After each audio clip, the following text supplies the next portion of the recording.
Hey, this is Jim, DMGeezerjim, welcoming you to another chat. This is my buddy Josh, aka Tenfen. This is welcome to my slash right now it's mine. Now hopefully he'll cross it over to his channel as well eventually. YouTube chat. We're just two dudes that play D&D together and have known each other a little while, kind of chit chatting about stuff. I'm kind of the old school guy here, as you can tell probably by the facial whiteness and all that. Been playing since got 82, 83 when I got the basic set and advanced AD&D shortly thereafter, and on it again, off again for 30 plus years. And Josh can tell his story as far as who he is. Yeah, I'm the newer school kid. Basically, more or less. I played a little bit of 3.5 back in I would have been in high school, 2009, 2010ish, somewhere in that area. Dropped off for a really long time from playing it. Picked back up with fifth edition, and actually playing with Jim here is what got me back into the game. Just kind of looking for a group, found a nice group of people. Yeah, and I See what's mean, going dude, right there at the end of the day, whether you're playing friends and family sitting around the table, whether you're grouped across literally one of our on. groups is across, all Yeah, time zones, Australia and US, we've got representatives across the planet. Doesn't matter. You're having fun. You find a group of people, you enjoy the spirit of the game, enjoy the collaboration, and you just get at it and have some good times, man. So, and thank you. Likewise with Josh, it was kind of awkward coming back into 5e when I started playing is because, the COVID hit. My son had been playing for a while and his group fell apart. And I was like, well, Sonny, I used to play that stuff back. So, I mean, back in my day, back in my day. So I'm not going to try, we had physical dice. jar full of them up there, and it's like and God bless I love my boy because it's like he has all the books and I'm like, well, drawing up tables, writing up in there's crazy. Dad just used D&D Beyond. It's like, this is how you. Dad just use, and all of a sudden it's like, use D&D Beyond. Hell yeah, watch right. I mean, and when D&D Beyond first came out, it was so not worth it. Like, you could do basic character sheets, but like everything else was like, it's just not even worth it. Just draw it up. But like, yeah, they've made leaps and bounds, and it's become so much more worth it just to use D&D Beyond Yeah, so instead that. of having to like, oh, I have 3 pages of a character sheet. Oh, and I had to go get more paper so I could finish writing stuff. Well, I mean, and it was kind of, I had no problem with it because it was harkening back to yon old days of you had one player's handbook, one DM's guide, one fiend folio, and you're passing it back and forth across a table, and someone's smart enough to bring, okay, dude, here's the legal pad that's got all of the spell tables on it. So you're sharing resources at the table type shit. So, I mean, and I jumped straight back into 5e doing the same thing, man. I'll run these big old freaking 14-page Excel. This is all the spell list for clerics. This is the spell list for. And my son's like, Yeah. just use D&D Beyond. Well, even when I was doing 3.5 and we still didn't have access to D&D Beyond, we were still doing like the modern version of that, which is, hey, we all have PDFs. Just send the PDF to everybody. Just Right? Yeah. But I mean, it doesn't matter though how you really get to it. Yeah, I love D&D Beyond, but you know what? There's still something fun about sitting around the table with your boys, with your girls, Oh, with your absolutely. friends, rolling dice, using Lego minis for your shit, and passing the freaking handbook back and forth to get rulings. That's part of the game. But I have a whole bunch of unpainted minis that I just grabbed just so I could play a table game one time. Like that, like I was like, this is the skeleton. No, actually, it's an orc now. Like that's that was us with minis. That take one leg. Blue legs are good guys. Red legs are bad guys. Sorry guys, we don't have enough tops to make it count. 100%. But so we're playing. We're 5e people now, and unabashedly, I do love my group. We've probably got, I don't know what, 16, 18 regular players in our 4 campaigns, between all the campaigns Yeah, easily. give or take. And and I tip my hat to all of them for sitting there listening to my old cantankerous, back in my day, you couldn't do that kind of stuff. But at the same time, you know what? It's so much more relaxing to play 5e now. It's more collaborative, Yeah. it's more fun. So, what we wanted to chat about today, rather than just kind of running off on tangents, because we are wont to do that on our own. By the way, hats off. Thank you to the Planescape artist, Tony D. I can never pronounce his last name. I'll throw it up. D Terisley or something like that. D Yes, Terisley. I'm I'm using his so bad at background it. art from the mausoleum in the Planescape setting as just kind of the backdrop for our chit chat. He was actually brought back in as the art director for the release of Planescape, which is kind of a nice little segue into really what we wanted to kind of at least start focusing on tonight was the D&D Direct D23 announcements this year. They kind of announced the publishing calendar in coinciding with the launch of the D&D movie and we're just kind of kick some thoughts back and forth about that, and if you're watching us on YouTube, I assure you, which you will be because we're not streaming live yet. But man, you guys Yeah. jump in the comments, let us know what you feel about it. We're trying to kind of build a channel, build a community here, and part of that is engaging with, anyone's going to take the time to watch our video. We want to hear from you. We want to, hear your Oh, thoughts on what we say. So, on to that, the D23 announcement, and Josh is faster at the Google foo than I am, so he'll definitely be the guy in the chair on corrections and things like that. so that's what I'm looking at right now. I was pulling it up because I was trying to get to where they were talking about what new books they were coming out with. They announced Keys to the Um, Golden Vault, which was already released, yeah, which is I haven't an had a chance to look at it, but it seems super interesting to me. I think it'd be really fun just to have just let your players go do a little heist just for a second. Like dude. heist Yeah, would be so much fun. it's Yeah, on the. I've kind of skimmed it, looked at it, went, kind of cool. It reminds me of Candlekeep. There's yeah. not a campaign there, but there's a bunch of really cool stuff for a halfway creative DM and a willing group just to pull out and drop in. I mean, it's a wonderful source book to drop in that heist robbery or that who done it or the chase scene or something like that. And easy. You change names, you change places, but you take the frame of the framework of the adventure out of the Keys of the Golden Vault, drop it into your world, and boom, you're good to go. It's a great resource. Great resource. Hmm. And I think the second announcement is Bigsby, Yeah, the Big Way of the B. Giants, and if we continue with these, you'll hear me grumbling and mumbling about they're just name dropping with Bigsby, but it's cool. I'm aside from being an old lore hound, I'm all about them bringing back some of the classic characters: Bigsby, Rigsby, Mordenkainen, Robolar, Rary, Jelazari, Ottaluk, Otto, Tensor. All of these guys are names that you'll recognize from spells and from items and from this and that from 5e.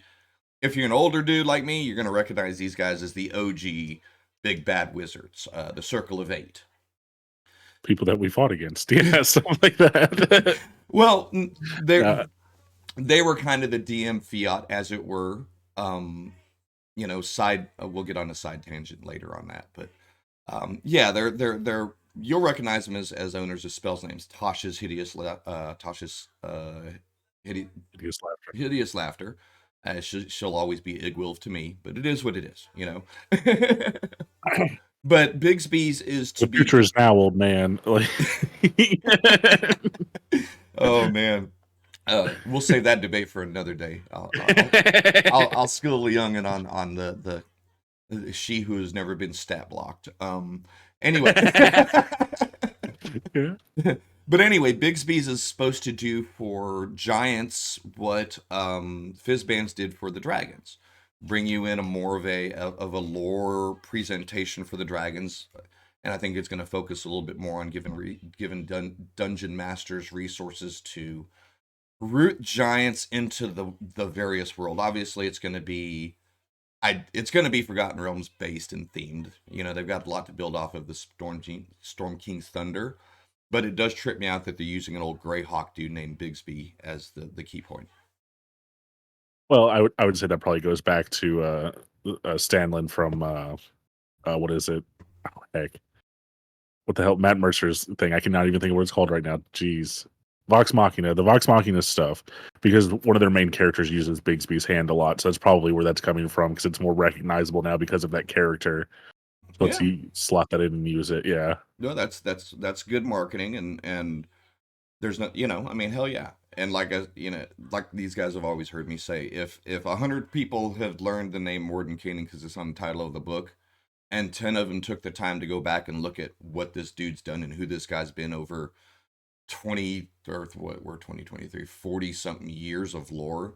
Some amazing Yeah, character stuff in there, So, more Bigsby, that means more, more older lore becoming prevalent. The Greyhawk world becoming a little bit more, yay. I know, and I know you're gonna be happy about that.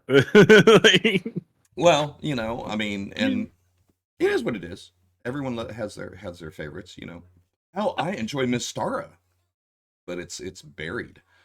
But the third one, uh, end of quarter planes. I guess this is the November release now. Actually, Planescape uh, yeah. Adventures. I don't know what's the official call. Is it called Uh, Adventures in Sigil? Adventures in the Multiverse. Adventures in the Multiverse. Okay, so I'm all for this, man. I mean, I've been Yeah. preaching Planescape as the connecting point since these guys first, since we started playing, since we talked about multiversing. It's an outstanding setting. It's an outstanding concept. The focus on the city of Sigil as a cosmic hub, as it were, the crazy, scary, super powerful Lady of Pain that kind of keeps it all in line. She's Um, horrifying. Just in general. Woman terrifies me. but from a design standpoint, it's all up in the air because in comparison, the original Planescape spanned, I want to say, 5 box sets, 11 modules, and 3 or 4 other source books. I could be off on those numbers slightly, but it was a tremendous volume. I mean, it would be an old school stack of paper, like that tall if you Yeah. were to buy all Yeah. the, old fashioned books. But it's a library. Oh my gosh, Monty Cook was the lead writer on it, and there was a wonderful interview with the artist that I'd listened to. I'll try to find a link and plug it in there as well. But to find out that team was a team of like 5 people, maybe 7 people, because TSR had focused everyone else on Birthright, and everyone's like, "What's Birthright?" It's like that's their point. Yeah. Birthright. It's Go ahead. I was gonna say it seems like like history goes that way a lot of times though, where companies are like, this thing will never get any traction. Nobody will ever care about it. We're just not gonna put a whole lot of people on it. We're gonna focus all of our energy on this thing that just like objectively nobody wants." And like, Well, yeah, but now it is what it is. that's a good point, but you also take history and marketing into context. This was second edition. This was at the tail end of the Satanic Panic. They had rebranded, Yeah. TSR had rebranded Devils as uh Batizu, Demons as Tanare. Yugoloth got to stay. They used to be Daemons, Daemons, the neutrals, and they got to become Yugoloths. Garoleths came in for some of, long story short, they did a huge rebranding on all of the evil aspects of the game. So setting a campaign in a environment that was going directly out to challenge all of these extra planar beings, including angels and demons, or building this campaign founded in feudal history, low magic, all of that. And so it was a marketing driven thing that didn't pan out for either Yeah. side, you know? Maybe it's because of our like age gap where like you got to experience the satanic panic portion of it, and now D&D is like so mainstream and cool that nobody thinks anything about it. But like I just think about like how silly it is the satanic panic thing happened when everybody that I know who played D&D when I was in high school was the biggest nerd in the world. They weren't doing anything crazy or wild. Like it's Well, just silly to me. that's true. Number Math one, rocks. math rocks. Well, Yeah. and I had actually had this discussion with my wife because she was, she's my age, but she really wasn't into D&D at that point in time. She was one of the cool kids. I was one of the geeks. Not gonna lie about that shit. Still am a geek. Look at my room. Uh, but what I had described to her was like, you know, me as a 13-year-old, I think I was in 7th grade at that point in time, could cite the nine archdevils by name, sphere of influence, placement on the world in whatever campaign I was using, probably throw 15 demon lords at you, give you Celtic mythology, give you Mesoamerican mythology, give you Egyptian mythology and Greek mythology, but I couldn't tell you the books in the Bible. And I'm not trying to Fair start enough. I'm not trying to start any sort of argument, but when there's that prevalence of that kind of information coming out of kids' mouths because of a cool game. It wasn't a focus of, holy crap, this kid spent 4 hours in a library reading the Odyssey on his own so he could learn about this shit. It was, he knows who Beelzebub is. That's horrible. I mean, You yeah, know? I guess I never really thought about it that way, but yeah, I guess that's a good, yeah. Because I mean, yeah, they did used to have all of these extra gods and stuff that like they won't. I guess now they're trying to bring them back into to everything, but yeah, I know they weren't going to touch them forever, you know. Yeah. Um, but yeah, I guess I didn't think about it like that. Where yeah, you knew all this information, yeah. You know, and to You be, had to. You didn't have the access to. Hold on, let me look up that monster real quick. Hold on, what is it again? Like you know, like you didn't have that option. So yeah. like, yeah, But at the same time, that's what we had. You know, I see that meme running around like now, you know, where you see Pedro Pascal holding the thing and kids reading the back of their game box on the way home type of a thing, you know. Okay, well, that's all we had was the big ass deities and demigods, and this is 142 pages of 100% historically based lore that's based on mythology. yeah. Quetzalcoatl, oh man, Heinke and Endiu and the Babylonian guy who I'm Enkiel. It'll hit me later when it doesn't even matter. But yeah, I mean, so I'm learning about all these Sumerian myths and all of this really historical shit that, you know, pro tip, when I went to college, I was reading those books that I was reading as a kid in high school or in middle school. I mean, not the book, but the characters, the Yeah. characterizations. I mean, Iliad is considered still right now high school level reading, you know, but you had these kids that are running around. I consider myself one of those kids that were absorbing this information because D&D put it in fun terms for us. Yeah. Oh hell, I've got the stat block for Ares now in from deities and demigods. Let's fucking fight the Iliad out with dice. Yay! You know? Because we didn't have the internet, we didn't have, you know, cable was just really starting to get around. You know, the video exchanges, VHS 85, 86, you were starting to get everyone having a video record, you know, a VHS player in the house. So there wasn't a whole lot of anything other than hanging out with your boys and trading books. And the other thing to remember is you were getting a new book every 4 months. So you read that front to back, back to front. I can't wait for Christmas because I asked for 5 modules and 2 source books. Hell yeah. Oh yeah. And you actually, that's actually not a bad idea to do. And I don't know why they haven't done this. Is do like mythological stories as modules. Like that's actually a really good idea to play like the Iliad and the Odyssey as a module. Like it's a cool story. That's a learning opportunity for people. Yeah. And you have the access to these gods. Like you can use them. Like it's yeah. I've never considered that. They really should think about that. Well, here, It's let's take it a a thing that step could come through Planescape. further. Any of you guys out there that are watching that are fans of the Theros setting, there's already a rule set in the setting to make it happen.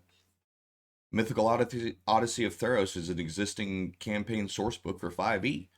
I know it's a derivative of Magic the Gathering, but it's still purely Greek mythologically based. You know, so yeah, the content's always there. I mean, hell, it would be a good idea to go, but I think that falls back to my love-hate relationship with D&D and merchandising and marketing. You know, if Theros would have sold worth of shit outside of bundles, shall we say? Everyone's got Theros because it was a good deal. 30% of the people buy their shit on bundle. So you get Theros. But as far as individual sales, and I know this is gonna kind of sound cynical, but I genuinely think D&D Beyond use leads them into further direction. You know, if no one's using Theros content, if no one's opening that book, download, updating it, making stat blocks for the homebrew monsters, the homebrew items that are out there, there's no interest. So why would they build another 2 or 3 adventure books that way? Yeah. I, a lot of people are actually saying that for the way that like one D&D is going to go because it's so open and they're having all of these people tell them information about how they should play the game or how they should build the game, you know, going forward. And it's one of those things that I'm worried about where it's like too many cooks. Like there might be some good ideas, but like who's to say that like all of these ideas together are going to be good? And like sometimes a company, like, as much as I hate to say it, sometimes a company needs to put their foot down and be like, no, this is what we're doing, Yeah, and just go ahead and do it. very You know? true. Well, Yeah. and there we're also in the hyper reactive social media society where they're as quick to overreact as they are to act to begin with. They should have Yeah. done something, but they didn't do something. Now they're doing too much too fast to make Yeah. up for it, you know. But A lot of companies are reactionary now. yeah. But Yeah. here's the big caveat that I often joke about. No one's coming to your house to say, "Hey, you're supposed to be using this rule in your game." You know, Yeah. Yeah. your I game, mean, your it's true. rules. You know, I mean, we'll probably honestly, I'm not trying, and don't take this as if any of my players end up watching this. This isn't set in stone, but we will probably shift towards one D&D in our campaigns if there's a natural flow. You know, if it seems like it's going to break what we're doing, then we're staying with 5e. You Yeah. know, and I think that's going to be the litmus test for a lot of people.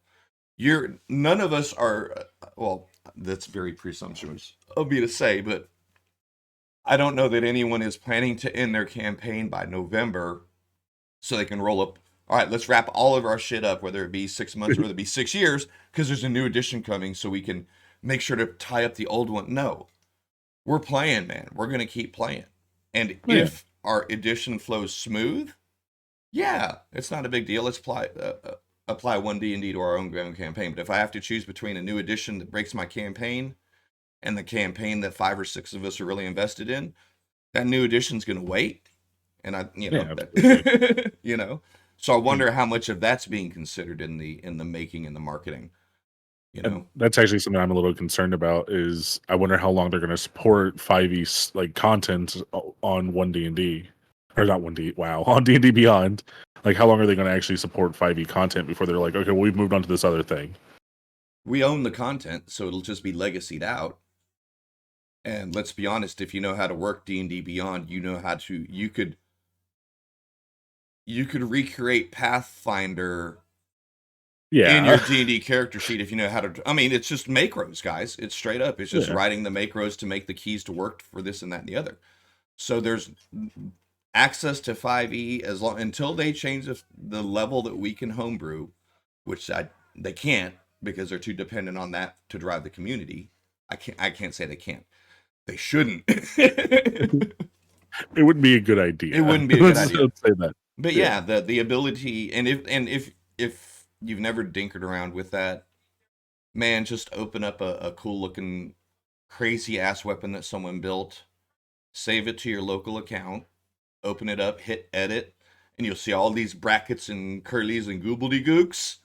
That's your Yeah. macros. If you can just learn how to read those a little bit, I mean, I actually built a big old 3-page Word doc or a Google doc where I just copy pasted the macros for the various attacks, and then all I do is just put that back into my homebrew, change bite to claw, change D6 to D8, and it's a rollable macro on the sheet. It's not that, it's very robust system to play with.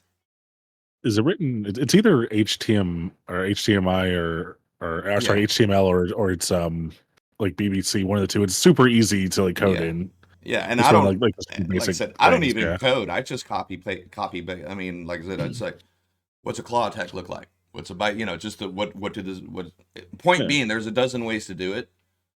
As long as you have access to that feature on D&D Beyond, and as long as Hasbro continues to do that, there's really no limitation to what system you can use D&D Beyond for. It's just knowing how to change the dice macro to fit what you need. You Yeah. know, hell, when we were kicking around the Fallout 2000 idea, I was really close to just adapting a 5e sheet, you know, to what I was going to go and make it all percentage rolls. I mean, you could definitely do that. Absolutely, absolutely. But anyway, On the weird like overpowered weapons and stuff like that. So like one of the other books that they're coming out with is the Book of Many Things. And I'm really trying to figure out what the hell they're going to do with this book. Like the way it says is, for the first time, we're exploring the story behind the campaign rocking deck of many things. What can you do with this book? Are I you just think going it's to like absolutely. further? I think it's amazing. Okay, how many times has now again? I apologize, Lord. I apologize for sounding like that cantankerous old bastard. but you didn't put these kind of items in unless you were prepared to deal with them, you know? Yeah. So most of the time, this item didn't really see play by the general group because they weren't prepared for what happens, you know? Or if you did run it and you just let whatever happen, it can break the campaign very quickly. So I think because we're having this is pure opinion, pure speculation. A lot more D&D is pick up Adventurers League, online games, paid, start playing whatever, jump in a server, find some people, play West March style campaigns.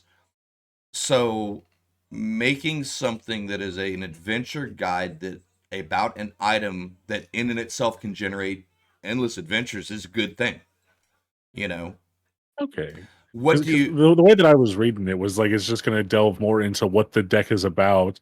But like, I mean, I guess I can see what you're saying. Like we for could do example, like little hooks that are based off of what happens if this card was used within your world, kind of you stuff. summon I a can see that. you summon an avatar. I'm reading straight off of the magic card, or excuse me, the magic items for D&D Beyond. The skull card. You summon an avatar of death, a ghostly human skeletoid, tattered and clad in tattered black robes and carrying a spectral scythe. It appears in a space of the GM's choice within 10 feet of you and attacks you, warning all others that you must win the battle alone. The avatar fights until you die or until it drops into zero hit points. That's a pretty self-explanatory encounter. It Yeah. sounds complex, but poof, this thing shows up. You know, but let's say the fates. Okay, reality's fabric unravels and spins anew, allowing you to avoid or erase one event as if it's never happened. You can use a card's magic as soon as you draw the card or at any other time before you die. So, how do you mechanically prepare someone for the possible scenarios in that? That's a very ridiculously powerful card that you've got 19 words of text about. So, I Oh think it would man. be worth a couple pages of No, maybe it's this, maybe that, maybe this, maybe that. So, I'm kind of keen on the idea of the book, honestly. It all gives I can think about structure is to something that's Flashpoint. crazy. Sorry, go ahead. I was gonna say all I could think about is Flashpoint, which actually could be super interesting to see somebody do something along those lines of like, oh, my character's backstory is so and so died when they were young, and now I'm going to use this card to bring them back. This event never happened. So from that point forward, how does that affect your party? How does that affect that character? Like stuff like that. Like how does that affect the entire world? Where like Yeah. yeah, I think that's pretty interesting. Yeah, I could get down that. See, because like I said, though, the way I was reading it was just going to be like, we're just going to tell you more about the cards, and I'm like, I don't want a book just to tell me more about them. Like, but yeah, I think your idea seems yeah like Uh, a pretty good idea. my assumption is, and I'm not trying to sound like a dick, it's an opportunity to take 14 or 15 short story adventures and turning them that are based on cards off of the loot. That's all Yeah, that. It's just like the keys to the Dragon Vault, just like the candle. And that's great because not everything has to be a published level 1 to level 18, finish this or the planet blows up, finish this or the gods of the abyss come crawling forth, finish this or a city gets sucked into XYZ. Not everything has to be that. So them giving good structured, assuming they do a good job with the product, is a cool thing. Even if you're not going to use that card, that might be a fun little story to drop into your campaign. Because I mean that's what it's kind of always has been about back in the old days, was getting all your stuff. And this module had really cool cover art and the maps are really cool, but the story sucks. So I'm throwing away the story in it. you know. fair enough. But And honestly, that wouldn't be a bad idea for them to do like D&D quickies or something like that, where it's just like, oh, here's a one shot campaign that you can play. Here's even some pre made characters if you just want to do it. Like, get a group of people together, do it as a board game night, kind of yeah. thing. Like, yeah, that's not a bad idea, Well, especially with like the way that a lot of people are going to like more like instant gratification content kind of stuff. It's not a bad idea. yeah. And that makes me wonder if long term we're getting away from the ideas of campaigns, or if we're just, it is what it is. But the flip side of that is, I think in a roundabout way, Planescape kind of becomes your holding cell for everything in Sigil. Oh, I just went back to Sigil for a month and I'll come back and play with your group later, blah, blah, you know. So it might be the catch-all that combines all of this short adventure into campaign in and out. I don't know.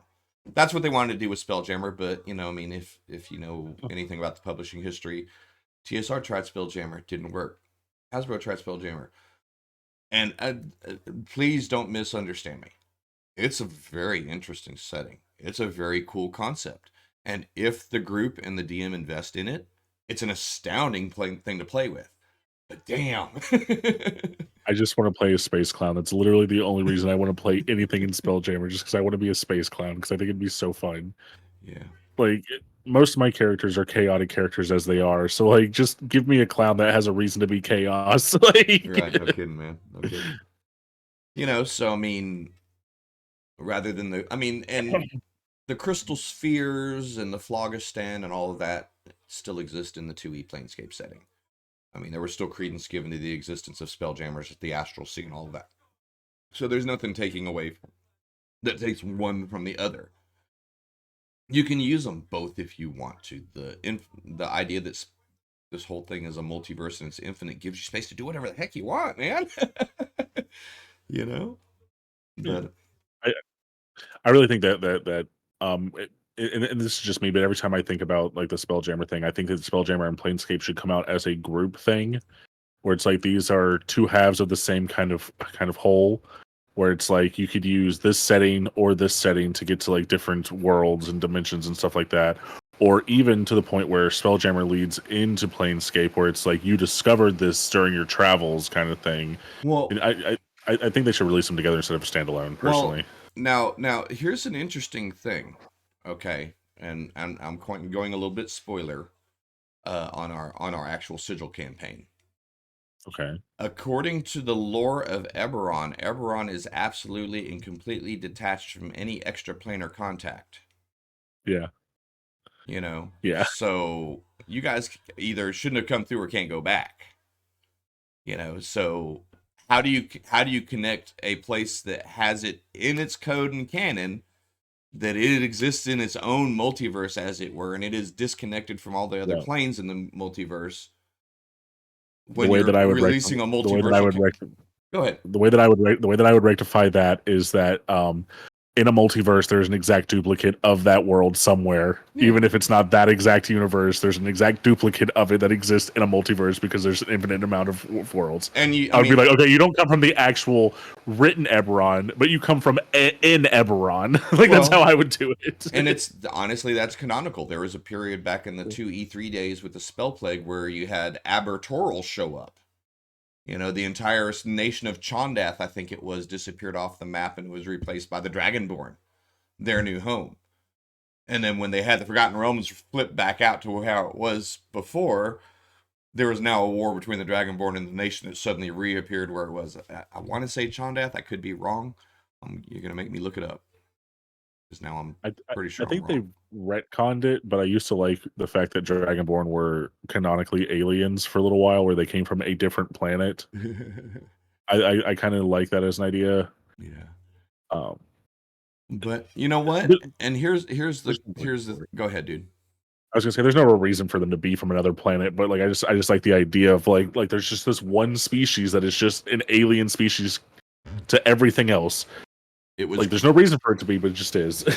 it was Cormyr. My bad. Cormyr was the nation, if I'm remembering See, I my was thinking Forgotten something. Realms lore. See, I was thinking something that started with a D. I don't know why. No, it was Cormyr or Cormanther. Ah, I'll have to look it up later, guys. I'm sorry.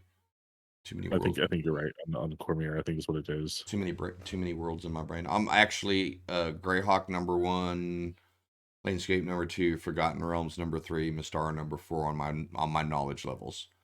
I'm never gonna speak good or bad about the Wild Mount stuff because I don't touch it. That's Matt Mercer's world. I don't know enough about it. You know, you should more power to anyone that loves it. I don't know anything about it, so I don't talk about it. Kind of the same with Ravnica. I'd know of Ravnica Upside Down from Magic the Gathering, but man, I'd rather play in Sigil. See, and that's always been a thing for like I didn't know that technically Magic and D&D take place in the same multiverse until I don't know, the last couple of years, I had no clue if they technically existed It didn't. like Well, alongside each other. I mean, they only have because of the same company owned both Well, properties and connected them. But yeah, so oh well, that's fair. Because I was just thinking about oh no, how long would have they owned them? Because I was thinking like early 2000s. I probably would have been reading some of the Magic the Gathering books, and I would have never thought that they were in the D&D universe. no, they weren't. I mean, back Yeah. that was I'm when I guess it was 95 when I started playing fourth edition Magic. It was Ice Age and Mirage were the first two sets that I really kind of started playing with. And then I fell in love with it during the Urzur's Legacy one, and then the the Tempest series. It was Volrath and Geralt and the whole the Weatherlight campaign, I believe is what it was called. So yeah, I mean, I love the old Magic kind of stuff, and then I kind of dropped off on it. And but yeah, it's marketing, and it's okay because if you could, I mean, whether you at home or whether a publisher, you see, that's the problem is because both of those are owned by Hasbro. You can't touch either of them on a homebrew, or at least a published homebrew. You can do whatever you Oh, wanted at home, but as a content producer, I think, for example, using DM's Guild, I could do Ravnica, but I couldn't do Zendikar. I couldn't do Mirrodin. I couldn't yeah. do Volross Stronghold or anything like that. I could do Theros, but I can't do Innistrad. It's I gotcha. interesting. Okay. But you did just make me think about the fact that Hasbro owns Power Rangers, and now I want a Super Sentai book in D&D. So help me. This needs to be a thing. Yeah. Well, I mean, we went to see the movie, and we probably talk about the movie. Promises, no spoilers. Let's try Um, really hard not to do spoilers. We oh, can remember that one time with that one thing where that one thing happened. That was so freaking funny. When the other thing, that's kind of gonna suck, but we'll try. yeah. I, like I said, I enjoyed the movie. I don't know if it's like a for everyone kind of thing, but yeah, it's. I thought it was pretty good. There's my easiest way to describe it was it was a great D&D themed movie. Yeah. It captures lots of the little bitty gameplay moments. I think it means more or less to you depending on your involvement in Dungeons and Dragons, both as a game and certainly there's a million and one nods in there. I Yeah. think that's one of those movies that when you get it on your, you know, watch it at home type of a thing, you watch it 3 or 4 times and notice something different or something new each time because it comes fast, man. The little plugs, a little this and that, is boom, boom, boom, boom. And I think yeah, there was a lot of stuff that I missed, but I enjoyed it. It was a fun movie. The family all went, enjoyed it. We all laughed. Um, Yeah. I think you said it right. I think it's like it's not necessarily like a campaign that has been turned into a movie as much as it is that there's little snippets of moments where it's like, oh, I can see where this would be a thing that would happen in a campaign. Oh, they just rolled a one. Oh, there's no way that wasn't a damn nat 20 because there's no way you should be able to pull that shit off. yeah, Like stuff like that. Yeah. and there's that one scene that we were discussing where it's like if you're a DM, there's one particular scene if you're actually a player, whether you're a player or a DM, it hits everyone, but it hits a little bit different. It's like the whole idea that you spend so much time and effort and Yeah. energy setting a, whether it be a trap or whether it be a dialogue tree, whether it be your most convoluted 3-layered 17 tangent plot ever, and the player's like, "Puh, okay, that's what we're gonna do now, guys." We That's what I was telling you. That playing 3.5 was just us pissing off the DM because every time that he would do something, someone would find out some way of like immediately solving the issue. And he'd be like, okay, cool. So there's the next 2 hours gone where you guys were supposed to do this campaign and you just immediately solved it. Awesome. Like, Oh man, I'm not gonna lie. I've it's very few and far between, but I've also painted myself into a corner as a DM. Whether that's because I made the mistake of banking on not the situation, not the scenario, not the adventure hooks, but the personalities involved. Oh, I'm just going to throw this at them. I know they'll do this, and we can move along to what I really need them to do. And then all of a sudden, it's like they actually act a different way, or they behave. Maybe they're normally murder hobos, and today they decide they want to be cool. Maybe they're normally cool today, and they decided they wanted to woke up. They did the we woke up and decided violence today. It doesn't matter. Sometimes it goes that way, you know. And there are times that I think if you DM at all, you're gonna run into that. Oh shit. Can we go ahead and end early tonight, guys? Because Yeah, yeah. That's why I'm publicly apologizing to all of our water deep players now. um, well, dude, but you know, the flip yeah. side of it is I mean, if you're just always building ad hoc, I guess is a good term, always kind of shooting off the hip, just going and improvising the entire time, you never run out of things to do, but you also paint yourself into a corner. You know, it's like they're going here, I don't need them to go here, but I want them to do something. So then after a while, it's like, what do you mean we opened a closet and nothing jumped out of us? Yeah, the last 11 closets we searched, something had them in there. You know, I mean, we started out fighting, giant rats in those closets, and now there was an Efreet Lord in the last closet we opened. Come on, DM, you know? So, I mean, those are both extreme examples of this, but of the same concept. You know, you can very easily either build yourself into a corner because you plan for the players to specifically do this, or escalate yourself into a corner because you just constantly throw shit just to keep the group busy. You know, that's the balance, man. That's the challenge of building an adventure and a campaign for groups. You know, and you're never always going to get it right.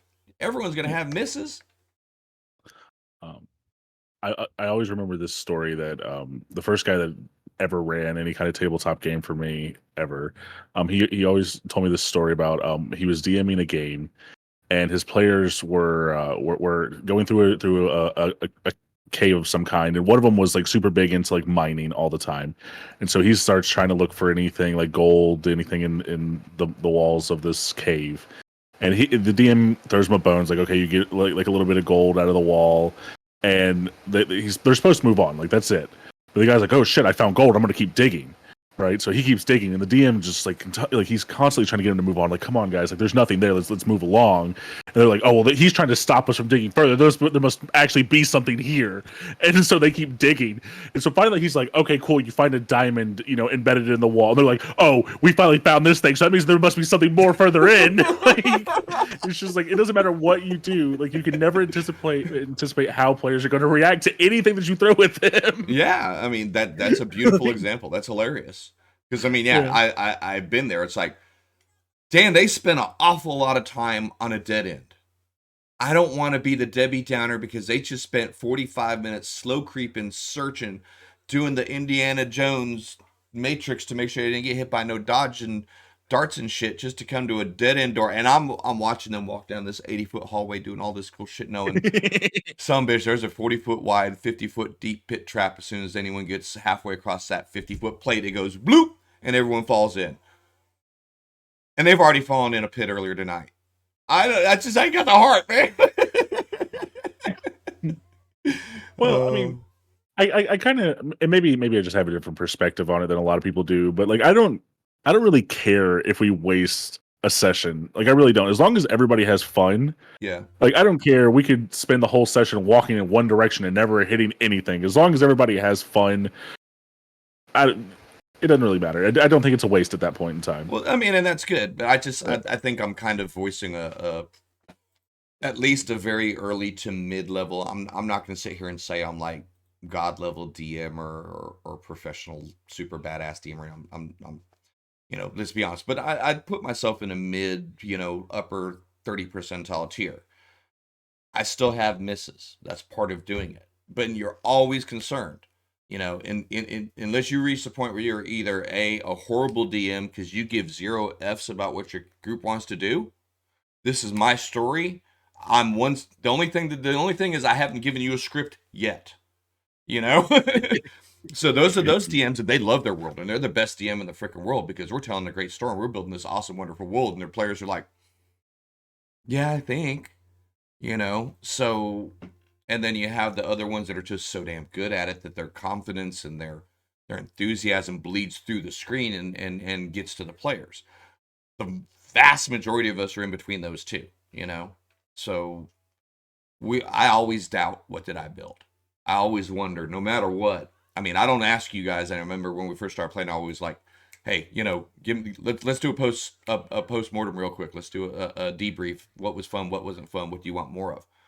I don't do that as much as I used to, but I still spend time worried, are they having fun? Is this enjoyable? I wouldn't even say that it's even fully on the DM to like it's not your responsibility to make sure everybody's having fun. Do you know what I mean? Like you've put together all of this stuff and brought it to us.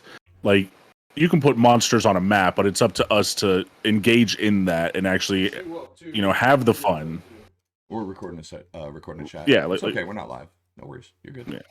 Sorry, But go yeah, ahead. no, like it's up to us to engage with you and what you've built as well. It's not just up to you to like provide fun for us. We're there together, kind of thing. It's not just solely on the DM, and I don't think you should feel that kind of pressure constantly. Honestly, I Well, mean, not to say that it's not okay that you do. I'm just saying I just don't. Yeah, I mean, and that's true, but then I guess what I was more just kind of, it's one of those insecurity insights that, no matter what, yeah. you're going to second guess yourself. You're going to, man, if this would have happened. And sometimes it's very well valid and well founded. And I've taken the time to go back and, hey, say, hey, I ruled this way wrong. Or, hey, moving forward, XYZ, let's look at that. That's part of adjusting the game for each other. But I No, think it of also course. comes down to the groups, and you just hit sweet spots, man. Like our Greyhawk campaign. The week before last, I was still on the tail end of COVID, but I'd skipped a full week of sessions. I wanted to kind of get back on the horse, man. But I'm not gonna lie, I was like, I so can tell. so I they can they tell. they hop on their wagon and they're moving out, and I'm like, yeah, you've been on this road. This is now the fourth time you've gone, and it's kind of a sunny day, and the fields are okay, and you really hadn't seen much, and you get to the end of your first day travel, and one of our players is like, well, I'm gonna go get some firewood. And I'm like, you see a possum hanging off of a tree, and and in I guess the smart part of my brain is like, good job, you're done, because I was done. For the next hour, the group played their own. It was. I assume you guys had a lot of fun because everyone kept jumping into it and building it. I mean, they went from freaking having a cage match grappling. If I miss this roll, he's gonna bite me. Um, for context for everybody, in our Greyhawk campaign, we have decided that we are building a petting zoo more or less. So far, it is just filled with random wild animals. Um, but yeah, Jim mentioned a possum, and everybody immediately was like, "Oh, we want that possum!" Like even those of us who aren't fully on board with the petting zoo were like, "No, I want a possum." Like, So I mean, so and yeah, that was me it very just. much worked. But yeah, but that was knowing your group, knowing that that's a simple nothing, a couple skill rolls, lots of laughs, but something that you guys will take and run with. Oh, that's totally my possum now, and I get to go whoo and laugh for an hour. But certain groups, certain styles, certain campaigns really work. Avernus is a good comparison. Y'all are funny as hell. Y'all are a good, tight, tactical group, but there's no humor in that campaign other than the dry, dour, cynical humor that comes across. Because y'all are in Avernus, man. Y'all are in hell. So it's this whole different kind of a feeling with how you guys are playing into it and engaging it, and it's no less entertaining, but there's more of an intensity, more of a thematic kind of a, you know, yeah, we're playing D&D, but damn, I mean, we can't look up without seeing a dragon or a demon or a devil fly over. This is some bullshit. Every 14 minutes, I'm rolling dexterity keys. He's dropping buildings on us. This sucks. You know? And completely unintentionally, that is actually kind of something that is built into my character for that campaign. Is that his god is Ilmater, so like he's used to suffering constantly. So all he does is make dark humor jokes. That's why I talked about pushing someone off of the edge of a cliff and watching them splat at one point in time. Right. Like he's just it's just dark humor kind of stuff. Like, Yeah, so I mean, it's when a campaign finds its legs and finds its theme, and more importantly, when the group all kind of buys in and really gets clicking together. You get a lot more latitude to have the off session. You get a lot more latitude to give them the freedom, because at the same time, I hate to say freedom, player agency. It's a better way to put it.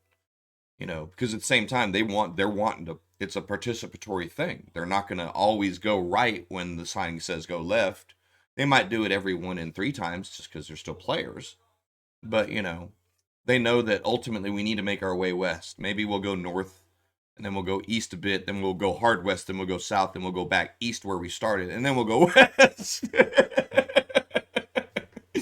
so I want to talk about something that speaking of our Avernus campaign, that I think is such a small thing that you can do to make an encounter seem bigger than it is, which is this bridge fight, right? Mhm. All it is a hard fight, right? We're coming up on a bridge. We know that we're going to have this hard fight, but like just that set piece of it being on a bridge, and we know how dangerous it is to get across this bridge, has elevated that fight to where everybody is so excited just to get to this bridge, because we're all like, this is going to be awesome. Like, and I think that's something that like a lot of people, because like it is just a fight. It's just a fight. But just that simple set piece like elevates it to something that's like so much more grandiose. And I'm sure that's in the module itself. Is it not? Oh, see, then that makes it even better. Well, the bridge is in the module, but there's just there's 2 guardians that are on it. And there is some stuff about the bridge, but that's to be discovered without giving spoilers, because we're doing that tomorrow night. So, Yes. no, there's some stuff. That's why I was glad that you guys were able to divert and talk to the dwarfs, because you were able to rescue them. There'll be a little bit of information that may come in use. I didn't want to throw it right away. It's kind of one of those oh shit moments. We'll see, but it'll be see. And this kind of refers back to what I was mumbling about 5 minutes ago. No pressure to make sure that I do this encounter right. Yeah. Because but yeah, it's a moment. It's supposed to be a cool moment. I'm glad you guys are looking forward to it, excited for it, enjoying it. And all I've posted as is this is the bridge between East Elturel and West Elturel, and you get across it with these civilians to get to the chapel in the middle. Oh yeah, there's a big old white Abishai looking dragon monster thing guarding the bridge, and so it's gonna be a fight, but it's a good I moment. mean, I just think that it's just such a good example of how such a small tweak to an encounter can make it so much more interesting, though. Because if this wasn't a bridge, none of us would think anything about it. Like if we were just still walking through the city, we'd be like, okay, there's a bunch of enemies here that we have to fight. But What? just the simple fact that now it's on a bridge, we're all like so hyped for it, and it's Yeah. just something so small, and I really love that. Like just about storytelling, like it's such small Yeah. things. Yeah, absolutely. Yeah. But the yeah, the Planescape will be fun. The Tome of Many Things, the Tome of Deck of Many Things. I think that's my pure speculation. Is I mean, heck, I'm hoping, depending on how they write it, it might be a fun read as well. I mean, it's like Yeah. I always refer back to that Sigil and Cage, The Faces of Sigil. Man, I mean, you've got 45 freaking store. Well, I'm gonna whittle it down to 25, because the other 20 are actually entwined in this huge intercosmic multi-dimensional web of intrigue, but the other 25 are still their own stories. Yeah. So I mean, each one of those NPCs is its own damn adventure to potential campaign. I mean, hell, this is spoiler. Planescape patch. You know, the strange growth of Razorvine on the side of Yellum's Tower. Yeah. Yeah. Okay, back in 2E, there was this concept called spell haunts. We use them, it's wild magic now for sorcerers. But the concept of powerful, sometimes your magic would F up and they would leave what's called a spell haunt. So as Yellum's trying to figure out, how to create, he says, well, I can create spell haunts. At least that's a start. So he creates a spell haunt that actually is part of a plant growth spell that gives Patch sentience. Now, what they find out, long story short, Patch somehow is intergalactically connected to a network of roots that reaches into the depths of the abyss that several demon lords monitor. So the entire network of Razorvine through all of everything is connected to a scrying pool in the abyss thanks to the efforts of Yellum. That's a Yeah. nothing nobody who gives a darn side story that no one would ever understand or care about. If you take the time to read about it, that becomes its own gigantic, crazy campaign. Yeah. Um, and we're missing one book, and I'm actually I don't know anything about this one, but it's Fandelver and Below the Shattered Obelisk. Oh, yes, that's supposed to turn. They're supposed to do what everyone wants. What am I supposed to do after Lost Mines? Okay, that's what I was curious about, was whether, if it was a sequel or not. Okay. It's a extension of it into its own campaign. I don't know what it's gonna. I'm hoping again. I'm genuinely hoping it's an original story. I mean, that's the hope. I Out of haven't the really looked at Lost Mines, but I hear it's actually one of the better starting beginner dude. campaigns. It. I mean, I played a friend of mine. Thomas Garrett, who played with us. He ran myself, Cindy, and his wife Ashley through it, and he did a really good job with it. And after we played it, after I sat through it as a player, didn't do any spoilers, or I did it as a DM. It's pretty good. It's pretty good. Um, I think that's one of the better starter straight out the box things that you get. For example, Keep on the Borderlands is the old benchmark.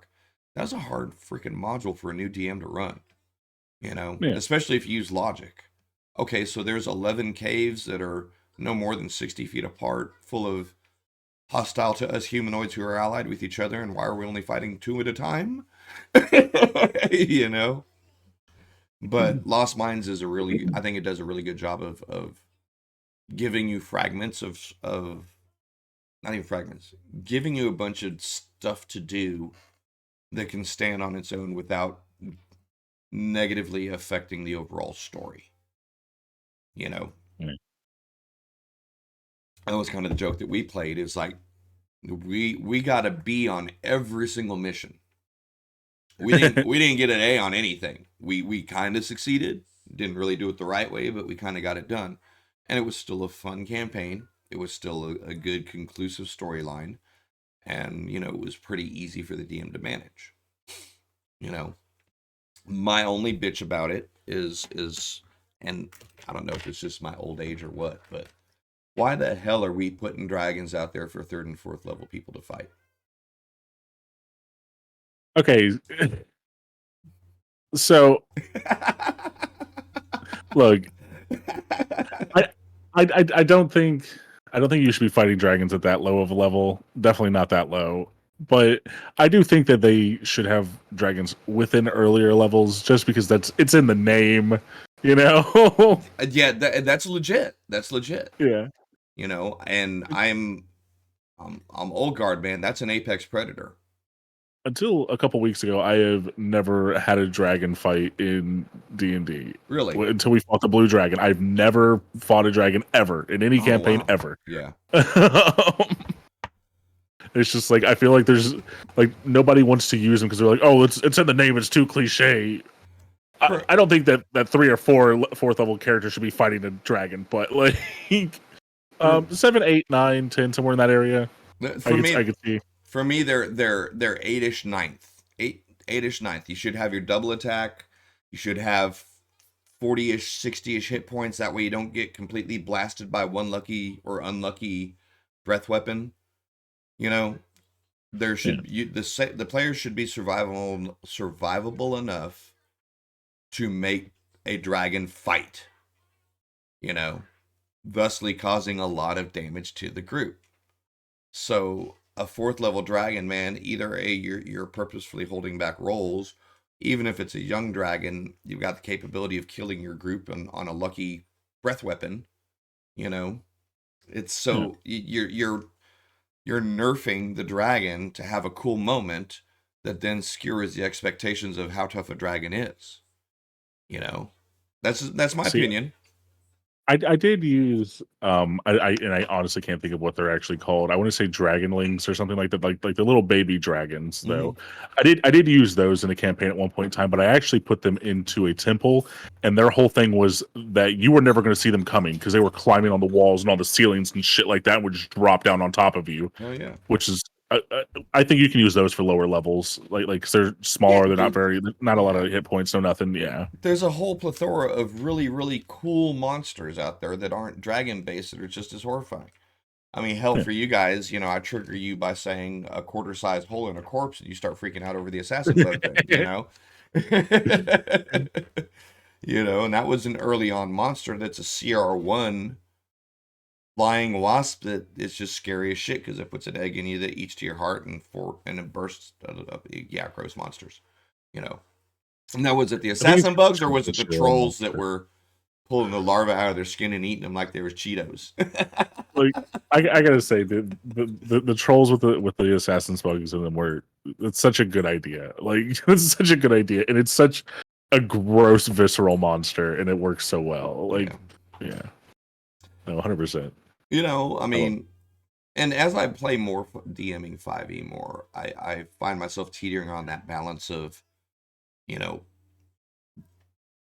dialogue versus combat versus dialogue versus combat. I was having a discussion with another DM, and he was of the mindset that every encounter should be a deadly encounter. Why are you bothering rolling the dice if there's no threat?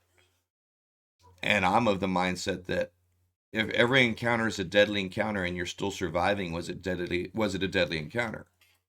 More importantly, if the deadly encounter was so deadly that you have to not fight as the encounter, should you have ran it? What's the point getting across at that point?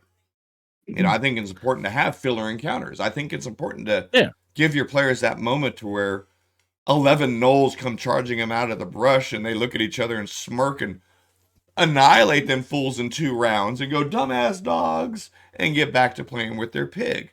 You know, yeah. No, 100%. I think that's actually yeah. I that don't think should that be the should balance of the all of encounters. your encounters. Yeah, all of your encounters shouldn't be the same level. Some should be really difficult. You might have to run away from. Some of them should be piss easy though. Sometimes you just got to throw 5 rats at a group. You know, Just attack, like yeah. You yeah, know, and to me that's part of balancing.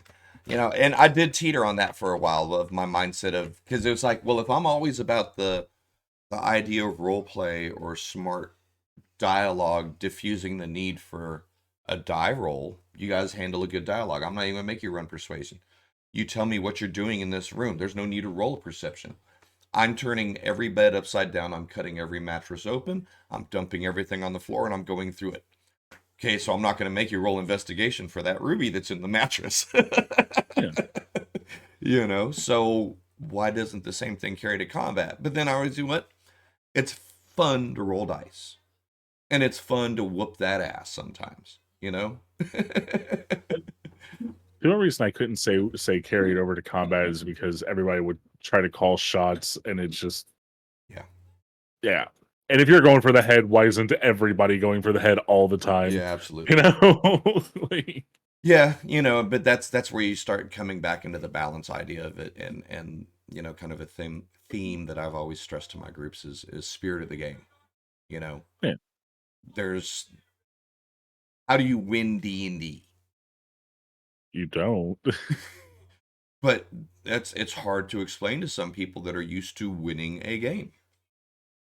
You know, It's like that. I can't even remember the name of it. That game that Cleveland played on Family Guy, where it's like nobody wins. You just do a little better every time. yeah. That's really all there is to it. So I mean, it's like you win. I mean, I think you're winning. There is winning in D&D. We just very rarely ever see it, where a campaign actually always goes to its final in BBEG.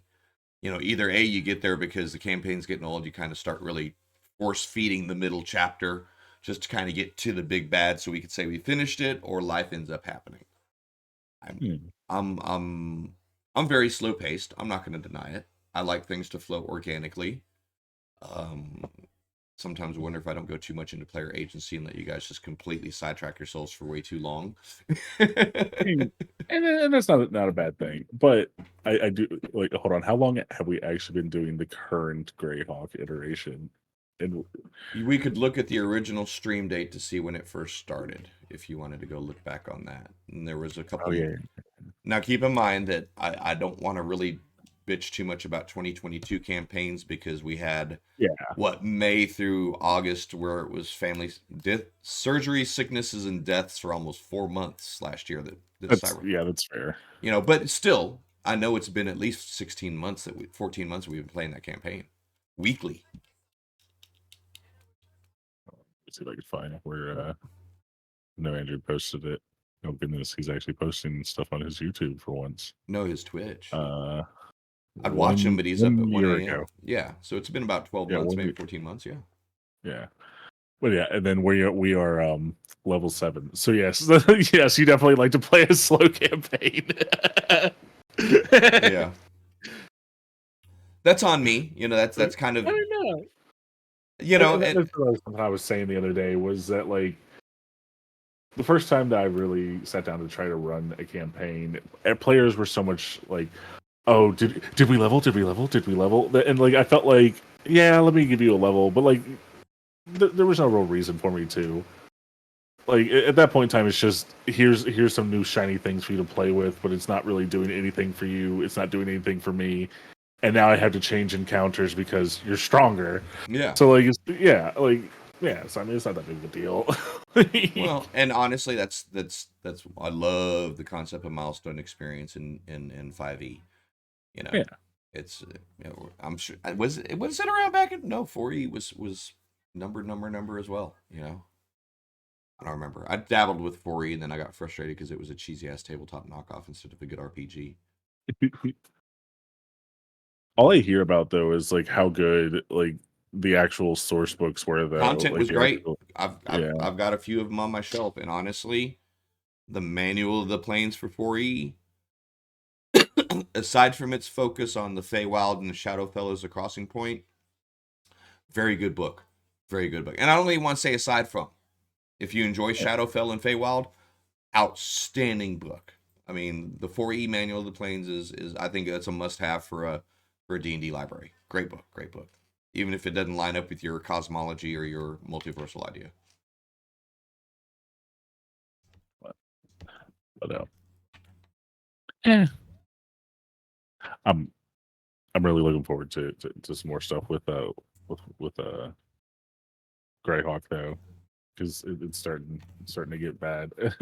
Well, yeah, and that's the one we're referring to. The year going on a year, playing almost every week. Okay, I'm gonna say we're probably about 40 sessions, 35 Something maybe like 40 that. sessions in. It's been a bit, and they're just now level 7. Um, for me, that's kind of preserving the world as something to play with. Normal people are like, damn, after a year, you should be almost done. Well, okay, so if you're level 14, can you imagine how much world you didn't see in that year? You know? Yeah, And the other thing is you guys have a source of advancement for, in my opinion, is the Dragon Wagon, is the relationship between Whistler, is the fun stuff you're having in the community. It's not the levels, it's not the loot, it's playing that's fun about that yeah, campaign. At least that's what I'm yeah, hoping. absolutely. You know, No, absolutely. I completely agree. I don't get the impression that anyone's worried about, okay, can we hurry this damn wagon trip up so we can go fight this and go do there and finish this so we can get to the next thing? You know what's out there a few steps away, and if you were in a hurry to do it, we would do it. You've known that White Plume Mountain is sitting there for you at level 9 or 10. Yeah, If that was, and in my opinion, if that's something important to you guys, we wouldn't have the F round sessions that we have. Because the F round sessions are fun, man. They build character, they yeah, build story, they invest, they immerse you guys into the living world that I already have running. You know, and now we gotta go get in trouble from the bosses. I don't want to go spoiler on you. But yeah, y'all are effed. Yeah. So effed. Grumble, grumble, grumble, grumble, grumble. Yeah. No, that's. I was so upset though. It's like, which one of the 8 should I have show up? Well, Bigsby, because his brother's not doing really well, so he's probably sitting around locally anyway. And then lo and behold, like a week after that, they announced the Bigsby Book of Giants. I was like, son of a bitch, they're gonna think I copied. That's I, not fair. I love it too because you have called like the last like 2 years of D&D books like months before they announced them. Like it's wild. You'd be like, "Oh, this is the next thing they're gonna come out with." Like it's been right every time. Like, um, I am interested in what the heck they're doing with this Minecraft Dungeons and Dragons stuff. I, I Am I going to start seeing creepers in D&D campaigns? no. Like, I think it's kind of genius if that's me going back to the cynical D&D Beyond is one gigantic marketing tool for Hasbro to determine what does well. If lots of people took the creepers and start putting ultra creeper, giant creeper, acid spitting creeper, then you'll start seeing the Ender Dragon, the Ender Man, the yeah, cats, stat blocks, or all of that. Because let's be honest, dude. I mean, taking Minecraft and an 8-year-old, and if you do exactly what they're doing and turn Minecraft's stuff into recognizable stuff into D&D stat blocks, you're hooking a whole new generation on oh another yeah, generation of the game. oh, So 100%, hats off, 100%. hats off, Yeah. dude. Hasbro's a toy company. It's. Oh yeah, I that was gonna be mean, my last thing. Yeah, that was gonna be my last thing on here is that they have announced that they're starting to do life sized figures. Um, so far there's only I think 3 things out right now. Um, hold on, let me go to it real quick. They are a baby owl bear. There is a mimic and a quasit. wow, that's a trip. The hold on, let me go to the actual thing where it says what the size of them. The mimic is huge, so it stands 20 inches tall, 15 inches wide, and 16 inches deep, That's which a is it's a chunk. it's a fairly good size About the mimic. size of my guitar amp, yeah. Then the baby owlbear is 11 inches tall and 12 inches wide. Yeah. They don't have the stats for the other one, but yeah, I kind of want to buy the mimic, but like I don't know where I would put it at this point. Right, no kidding. But Yeah, you know what though? I mean, content is a good thing. Even bad content is a good thing because you learn what bad content looks like.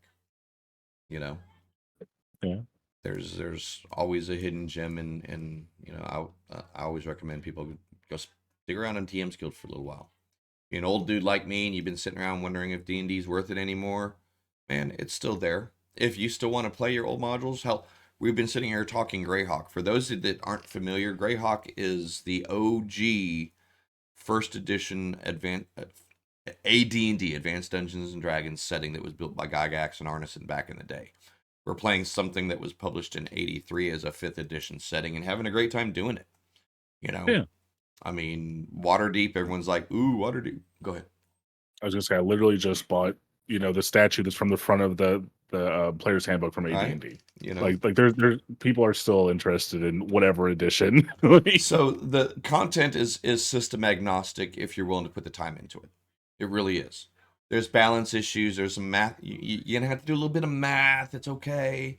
You might have to filter out some of the depending on your personal feeling on the standing of the racial bias of orcs being evil, dark elves being. That's up to you to adjust for your world. Some worlds are still steeped in those norms. Don't have to be because you're making it your play style. You're making it your play world. Go pick up Greyhawk, man. It's a wonderful, wonderful resource. You could buy the entire collection for like $85 on DM's Guild and have a lifetime of content to play with. You can do the same thing for Forgotten Realms, because guess what? Sword Coast is 25% of the damn realms. I do find it very interesting that they are kind of doing the same thing that every company is doing right now, which is like nostalgia baiting, which is Mhm. let's re-release all of the stuff that we've already re-released before, but just newer and like with a shinier coat of paint on it. Well, Like I'm getting so tired of seeing Vecna. I really am. I really am. I know that like people love him, but like he's everywhere now. Everywhere. dude, that's how they say the owner of the property gets to rewrite history. Because like Vecna's a 3-time loser back in OG stuff, man. Yeah. He's a cool character, cool concept. How he got to the level that he has been portrayed at this point, I don't know. It's the same reason. I guess it's the same reasoning that they took Igwilf, Queen of the Witches, whose side piece is Grozit, one of the few demon lords that can control multiple layers of the abyss. That's her side guy. She hangs out with Loth, Zugtmoy, the demon queen of fungus, and a lot of you guys are going to know these names if you've done Out of the Abyss or played with any of the demon stuff. Frazor Blue owes her one. She is the writer of the book of Demonomicon of Igwilf, raised by Baba Yaga, and 5e turned her into a blundering idiot fool at the end of Beyond the Witchlight. So they can take a blundering idiot fool called Vecna and turn him into the greatest bad guy ever. I think like just the fact that she was raised by Baba Yaga alone should like tell everybody how horrifying of a character she is. Like just that fact in and of itself should be like, oh, okay, she's a badass. Okay.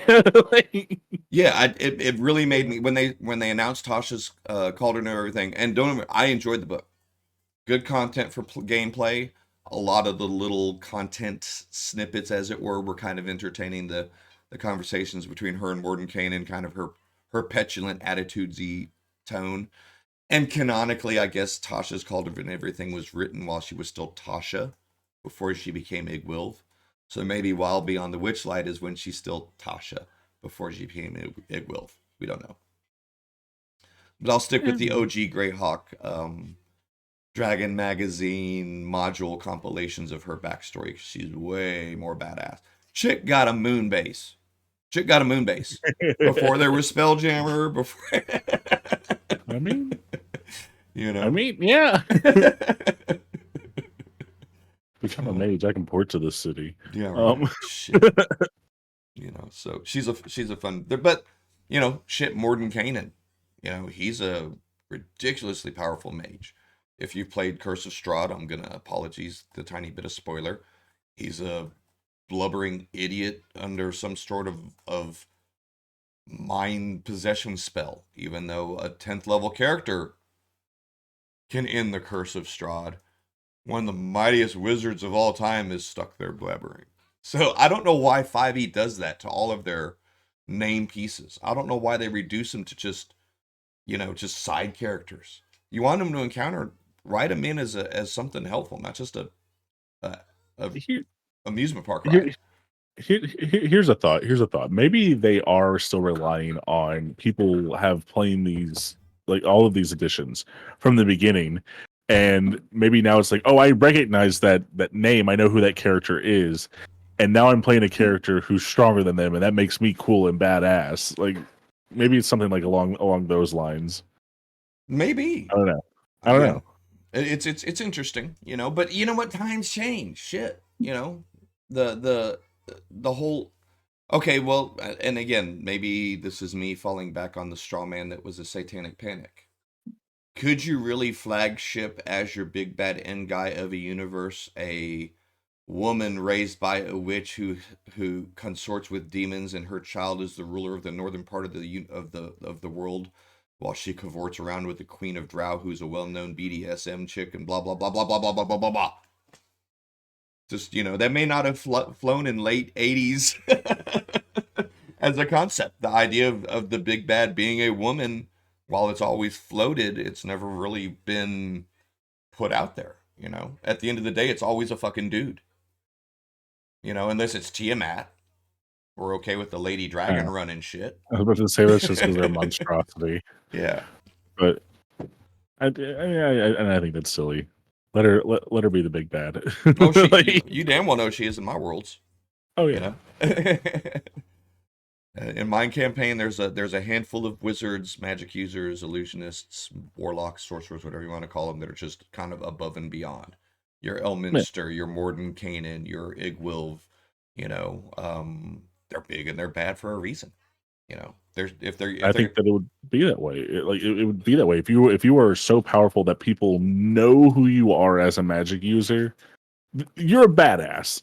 You know, if people around like the continent or the world know who you are in a point where nobody knows who the fuck anybody is unless they live next to them, you're a yeah. badass. Like, you know.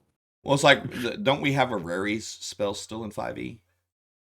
Rary's Uh, Scorching Ray or Rary's Flaming something or something like I that. think so. Yeah, Let me look. Look. I can't remember what, but I'm fairly certain. You see, and that's what kind of gets my lore drenched brain stewing as well. It's like, I mean, he was a cool guy back in the day, but why would they still include him in 5e? And was it just laziness or did it sound good? Let me look if it's even there anymore. Yeah, really, Rary's telepathic bond. Interesting. For those don't know, Rary is another one of the Circle of the Eight. He was actually the betrayer of the whole kit and caboodle. Well, not really. He tried like hell. At the end of the Greyhawk Wars, all of the powers involved in the north and eastern parts of Greyhawk, of the Flanius, the continent name, met in Greyhawk to sign a ceasefire, truce. Everyone's dead. Ain't got enough people to even plant this fall's crops. Let's take a time out, kind of a thing. So, Circle of Eight's always been a group that has kind of stood there as a center point of balance, a center point of neutrality. You know, we're not here to be good. We're not here to be bad. We're just here to make sure there's no too much of a shift. So, Yeah. the good didn't trust him because they didn't always fight for the good. Bad didn't trust him because you're always interfering in my shit. As powerful wizards are wont to do, I guess. That's just kind of a theme, right? You know? Yeah. So Rary was of the mindset that, you know what, we have way enough power in this room to end this war right bleeping now. Why are we not doing it? It's not our job, Rary. It's not our job, Rary. So he pushed against so many people. Basically, long story short, he decided Circle of Eight's a bunch of lamos. I'm gonna blow them all up and do my own thing. So I mean, he places a half a dozen spell wards across on the inside of the glyphs of warding, spell wards, whatever you want to call them, in the main chapel, in the main area where the treaty was going to get signed. All the negotiators and all the nobles were going to high five and blah blah blah. Figuring I'm gonna blow everyone to hell. Who's coming with me, right? So he gets caught early in the act. I think it was Tensor and Rigsby and was it Odaluke or was it Otto? One of those three ended up dying permanently out of it, but he ends up killing those three. Robolar goes, buries a couple of their clones, and Robolar and Rary retreat to the southeast to the Bright Desert, and now it's called. It was the Bright Lands. Now it's the Empire, the Bright Empire under Rary. So they've yeah. got. If you look at that map, they've got a dude who literally tried to kill the Circle of Eight, setting up camp 800 miles south, getting a big ass army. No one cares.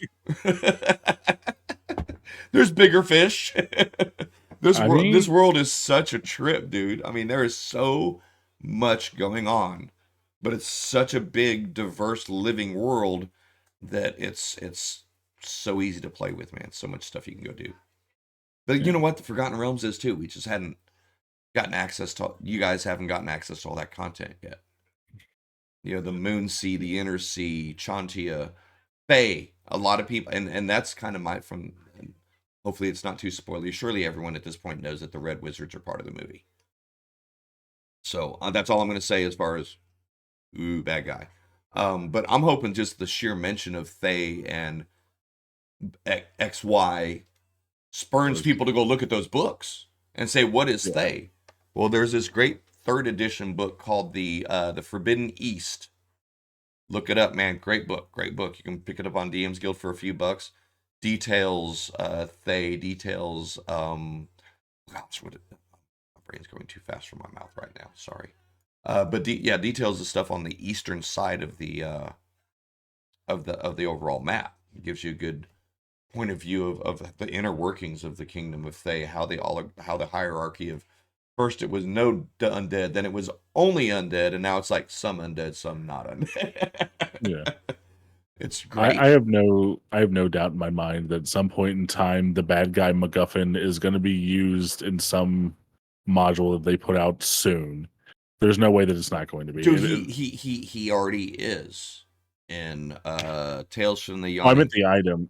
I mean the item that they were using, Oh the bad yeah. guy MacGuffin. Oh yeah. Yeah. Yeah, totally. Yeah. Let's say, because I think right now, if you are a 5e player and you own Tales from the Yawning Portal or have access to it, the Chapter 5 Dead in Thay is actually a adventure that has them as the antagonist. But again, it's not a campaign, but it's a Yeah. hell of a module. And by the way, it is a really cool section of the module. It was just the whole Tales from the Yawning Portal, every from the front to end of it is just a reproduction of classic modules in 5e rule set and adventure form.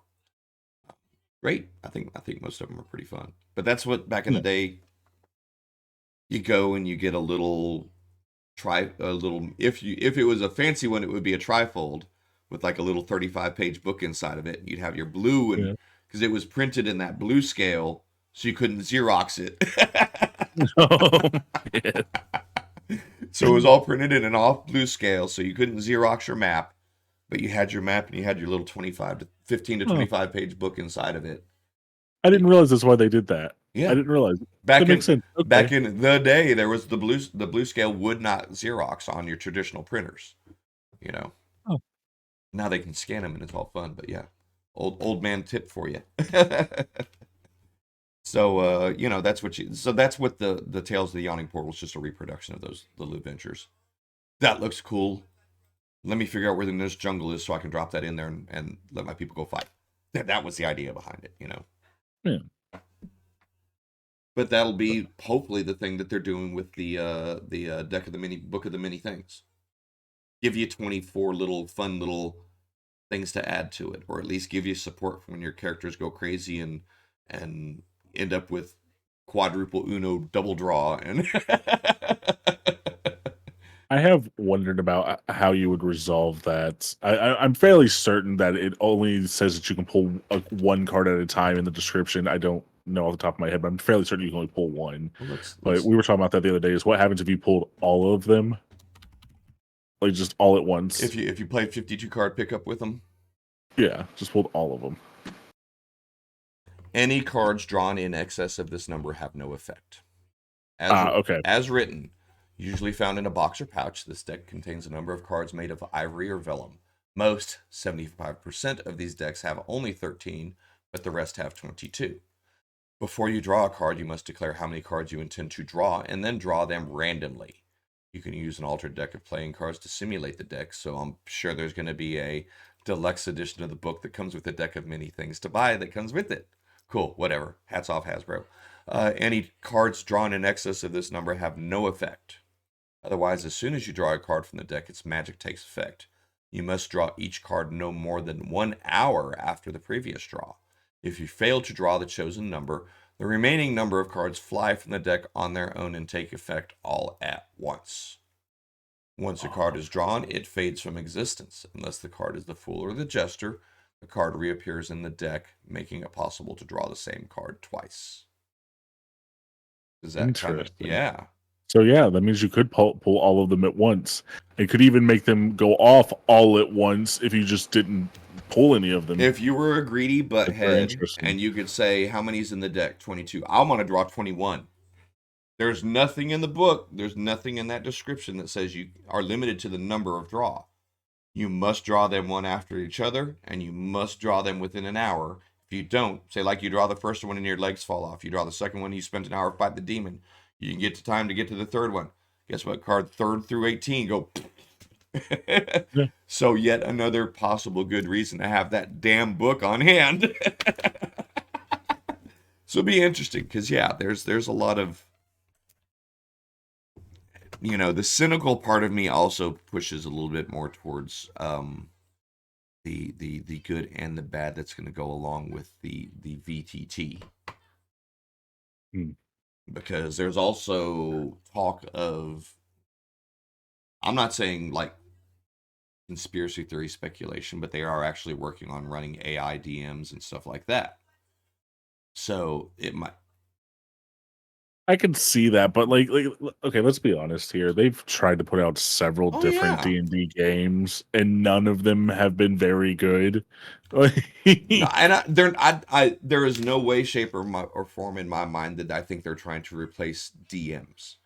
Yeah. But I think they're trying to give you, if you've got 2 hours to kill and you really want to try out a build, this AI DM will set up a CR appropriate challenge for you to fight for a couple hours and throw up a map and put some tokens on it and be able to maneuver 4 orcs at you to fight.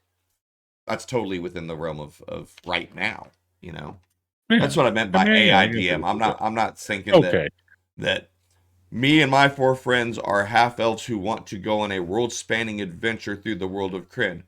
And it says, "Greetings, I'm April, your DM for the next 16 months as I guide you through your." That's not happening anytime soon. Okay. Yeah. Okay. Good. As long as No, we're okay. Yeah. no, I'm not. I'm more the. I guess it was a AI was a bad. What else? What other term do you use? But just something that can execute the basic functions of putting up a map, moving tokens around, giving you XP, giving you loot at the end of your fight, and going to the next fight. That's what I'm referring to as far as the AI stuff goes. So, so I am actually super interested in how they're going to deal with this VTT because like looking at I've only seen the one image of it. If that's how it's going to look, how the hell how are you going to play using this? Okay, so I assume that it's going to pop up grids whenever you go to move your character instead of being all the way there. But how do you design in this? Okay.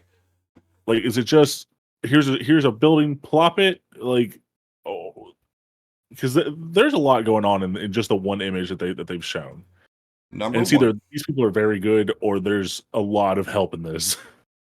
Okay. Did you ever play the original Neverwinter Nights 2? The original one, no. The The newer one, original PC Neverwinter Nights basically was a isometric 3D whatever engine they use. I don't remember the exact engine, but it came with a gigantic toolbox in it that all of us could use the exact same image to build maps and adventures and share with each other online. It was really neat at the time, but it was, everyone was just focused on playing. I mean, I bet you look it up, it's still fucking a thriving community out there. it If you probably is. if you're a Neverwinter Night player, jump on here and tell Josh all about it. You know way more about it than I do. But I have all the respect for the tool set and the concept behind the game. Didn't have much experience with it. But based on the existence of just simple that simple framework, it's totally possible to, you have wall 5 foot section, wall 10 foot section, wall 15 foot section. Then you click on gray wall, brown wall, black wall, and then you click, and it's not hard to do, you know. And I know from what I've read, the D&D Direct, the Gamers Rant, and the PC Gamer articles on it so far. Speculation, just like everyone else. Not swearing by Yeah. anything, just, you know, have been looking into it. Um, there will be a basic functionality given in the game, as far as if you, even if you don't buy a bunch of stuff, you can still put a tree, a token, you know what I'm saying? Just pure Yeah. basic functionality, the hook. And then from the way the interview was reading, it sounds like there's going to be packs that you can buy. Yeah. That's what I was going to Dungeon imagine. There'll be dungeon pack, cliff microtransactions. pack, Yeah. city pack, town pack, farm pack. But this is, and I'm sorry, Hasbro, bite my ass because I'm being honest. You're never gonna get everything you need in that pack. 20% of what you need for that pack's in that other pack. 10% of Yeah. what you need. Yeah. 100%. Fuckers. 100%. I'm gonna need you to send me a pack that's just all of the chairs that are in all of those other packs, just so I can have the right chair. Yeah, right? So, but at the same time, who's going to hesitate to rather than buying the 1995 Inn of the Last Homely Home furniture and decal pack? I just want the wraparound bar. You can buy that for $1.99. Cool. That's where it's going to end up going to, Yeah. which, I mean, it's their stuff, it's their property. Can you fault them? Now, for those of us at home, it is supposed to still work being able to import a 2D map and have it on an isometric and have the tokens move around on it integrated with the game. So those of us like me, any of us that are currently using 2D virtual tabletops, that functionality is still supposed to be there, but it's supposed to be kind of isometrically angled. So it's not going to be advanced enough to pull my any of our maps unless you're mapping in Unreal 5. It's not going to be powerful enough to pull any map from your personal PNG file and pop it up into a 3D environment. Hell no. Yeah. You know, Yeah. but the plus side is they are making sure that all of your old maps will, if it's a PNG JPEG of the given specifications, which I expect will be 1 megabyte for free and 99 megabytes for $10 a month, whatever. That'll be another monetized thing. Just can't bitch at them. Roll20 effing does it to you, you know? Yeah. Everyone does. Yeah. But dude, everyone is running a business. Everyone's got to pay the bills. Everyone's got to pay for bugs. It's okay. If you want to use that aspect, you got to expect to spend a little bit of cheddar on it. That's kind of part and parcel. And that's what I was gonna say. I would rather just pay a month, like a monthly or yearly subscription. Just give me everything. Just I'd rather do that than have to buy each individual mini thing. No, yeah, but we'll see. It's other than the fact that they have talked about the art assets being easy to use and manipulated by the average users for a 3D environment. They will be sold in packs. Whatever you want to take that to mean is up to you. Or I think everyone's sitting here is smart enough to know what that means. You know, is it going to be necessary to play? Hell no. A VTT Right. ain't necessary to play now unless you're playing digitally. But guess what? We don't even, my campaigns, we just use Discord. I stream Yeah. the map straight through on a shared screen. If you're playing at home, you got a grease pencil in your grid, that doesn't have to change. It's just more toys, more options to play with if you've got the inclination and the resources to spend on it. I I'm was trying to see if my interested. grid map was around me. I'm sorry. As I was trying to look around real quick to see if my grid map was sitting around me. But yeah. Yeah, and I'm interested in the VTT. Let's be honest. The less crap you have to have running to run your game, the happier Yeah. everyone is. So if it gets to the point where we all open up our D&D Beyond, all of our characters are importing the game, which is already working, by the way. But you click on that button, switches everyone over to the VTT. They assign their sheet to that token for the night. Good to go, man. If you're not talented, if you don't, if I mean, and that's talented was a bad word. If you don't have the time to sit and build a huge 3D map cathedral of Ravenloft, I promise you, Hasbro will be willing to sell you one for $5. Yeah. No, most definitely. So it's not a bad thing. There's as long as it doesn't get to the point where you are required to run your sessions through this VTT, then it might be a bad thing. But right now, Yeah. we're running through D&D Beyond for our encounters as we play. Everyone's seeing the same Yeah. shared dice. We all have the resources. As long as that stays, nothing's gonna change, man. Yeah. Yeah. But we might need to wrap this up.